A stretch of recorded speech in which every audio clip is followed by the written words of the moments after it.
নমস্কার বন্ধুরা, সকলকে স্বাগত জানাই আমার ইউটিউব চ্যানেল রিভিউতে। তোমরা যারা যারা আমার চ্যানেল দেখো তারা নিশ্চয়ই বুঝতে পেরেছো যে আমি কিছুদিন আগে দার্জিলিং থেকে ঘুরে এসেছি। দেখো, সেখান থেকে আমি এই ভেজ আটা নুডলসটা নিয়ে এসেছিলাম। নুডলসগুলো কিন্তু দেখেছো সবগুলো সমান একই পরিমাণে কাটা, লম্বায় কিন্তু এক। যেমন অন্যান্য নুডলস সেদ্ধ করে সেরকমই আমি জলে সামান্য নুন দিয়ে এটাকে সেদ্ধ করে নেব। নুডলসগুলোকে আমি ইচ্ছা করেই ভাঙিনি, দেখার জন্য যে কীরকম হয়। এবার নুডলসগুলো কিন্তু খুবই মোটা।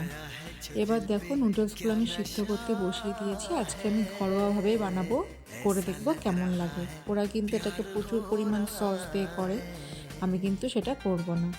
এবার দেখো, নুডলসটা প্রথমে একদিকটা একটু যে হয়ে গেছে, আর একটা দিক ভালোভাবে আমি দিয়ে দিয়েছি যাতে পুরোপুরি নুডলসটা শুদ্ধ হয়ে যায়। এবার আমি অন্যদিকে কড়াইতে একটা কাঁচা লঙ্কা আর একটা পেঁয়াজ কুচি দিয়ে হালকা 1 মিনিটের জন্য ফ্রাই করে নেব। নুডলসটা কিন্তু আজকে আমি একদমই সিম্পলভাবে করে দেখব কেমন লাগে। যেহেতু প্রথমবার বানাচ্ছি তাই বেশি এক্সপেরিমেন্ট করব না। এবার এর মধ্যে একটা মাঝারি সাইজের আলু আর 4টে পেঁয়াজ কলি আমি ছোটো ছোটো করে কেটে নিয়েছি। যেহেতু এখন শীতকাল, পেঁয়াজ কলি তোমরা কখনো চাউমিন খাও, করে দেখো, খুব কিন্তু খেতে ভালো লাগে।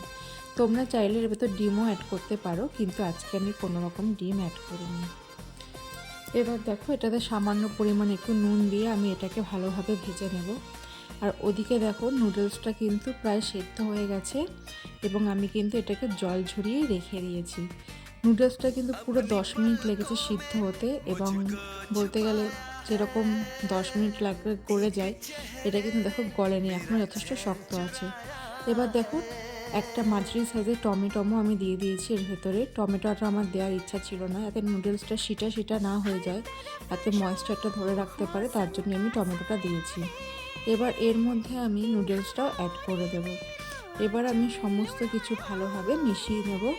আর গ্যাসের ফ্লেমটা কিন্তু আমি এই সময় লো করে দিয়েছি। যে কোনো নুডলস করার সময়, যেগুলো ঘরোয়া পদ্ধতিতে আমরা করি ইন্ডিয়ান স্টাইলে, তোমরা যদি গ্যাসের ফ্লেমটা লো করে একটু ভালো করে ফ্রাই করো, তাহলে খেতে কিন্তু খুব ভালো লাগবে। এই ছোট্ট একটা টিপস মেনে চলো, যারা প্রথম রান্না করছে তাদের জন্য কিন্তু এই টিপসটা খুব একদম উপকারী টিপস বলতে পারো। এবার দেখো, এটাকে আমি ভালোভাবে মিক্স করে নিয়ে 5 মিনিট মতো ভেজে নেব। এবার দেখো, আমি এর মধ্যে একটু পরে নুনটাকে একটু অ্যাডজাস্ট করে নিচ্ছি। নুনটাকে দেখো দিয়ে আবার একটু ভালোভাবে মিশিয়ে নেব। নুডলসটা দেখেছো, ততক্ষণে আমি অন্যদিকে একটুখানি গোলমরিচ গুঁড়ো করে রাখবো। এই আমি 10 থেকে 15টা মতো গোলমরিচ নিয়েছি। আজকে দুজনের মতোই বানাচ্ছি, আমি আর আমার হাজব্যান্ডের মতো চাউমিনটা। আর যখনই গোলমরিচগুলো তুমি ফ্রেশ ক্রাশ করে নেবে, দেখবে তার কিন্তু একটা ফ্লেভার কিন্তু আলাদা রকম আসে। গোলমরিচগুলো আমি কিন্তু পুরোপুরি ক্রাশ করব না, মানে একেবারেই মিহি মতো গুঁড়ো না, ক্রাশ করে জাস্ট হালকা একটুখানি গুঁড়ো করে নেব। এবার দেখো, আমি এখানে গোলমরিচের গুঁড়োগুলোকে ছড়িয়ে দেবো। ছড়িয়ে দিয়ে কিন্তু আমি এটাকে আরেকটু ভালো করে মিক্স করে নেব।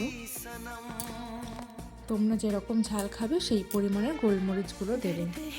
এবার দেখো, এটাকে ভালোভাবে মিক্স করে নিচ্ছি। এবার এটা কিন্তু প্রায় রেডি হয়ে গেছে বললেই চলবে। এটা আর বেশি ভাজার দরকার নেই।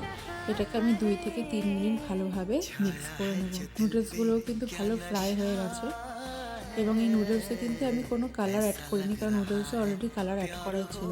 এবার একটা নুডলস তুলে দেখাই, দেখো ঠিক আছে, নুডলসটা পুরোপুরি সিদ্ধ হয়ে গেছে, কিন্তু নুডলসগুলো খুব মোটা।